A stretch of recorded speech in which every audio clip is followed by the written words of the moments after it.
আজকে আপনাদেরকে দেখাবো খুব মজাদার ডিমের ঝুরা বা ডিমের কিমা। এই যে প্রথমে কড়াইতে তেল দিয়েছি, তেলটা গরম হয়ে আসলে দিয়ে দিব পেঁয়াজ, রসুন, আস্ত জিরা, এগুলো ভালো করে ভেজে নিব।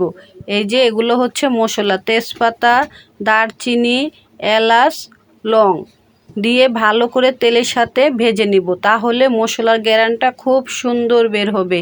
এই যে ভাজতেছি, খুব সুন্দর একটা গ্যারান বের হয়েছে। এগুলো সুন্দর করে ভাজা হয়ে গেলে এইখানে দিয়ে দিব হলুদ, মরিচ, পরিমাণ মতো লবণ দিয়ে একটু অল্প পানি দিয়ে কষিয়ে নিব। মশলাটাকে এখন কষিয়ে নিব। মশলাটা যখন আমার কষানো হয়ে যাবে, এইখানে আমি দিয়ে দিব, আমি 4টা ডিম ভেঙে নিয়েছিলাম, 4টা ডিম। আপনারা এখানে আপনাদের প্রয়োজন অনুসারে ডিম নিতে পারেন। আমার 4টা দরকার ছিল, তাই আমি 4টা নিয়েছি। আপনারা কমিয়ে বাড়িয়ে নিতে পারবেন। তারপরে এখন অনবরত নাড়তে হবে, না নাড়লে কি হবে, এটা পুডিংয়ের মতো জমে যাবে। এখন আপনাকে অনবরত নাড়তে হবে। এখানে কিন্তু কোনো মশলা অ্যাড করা যাবে না, শুধু আপনাকে নাড়াচাড়াটা ঘন ঘন দিতে হবে।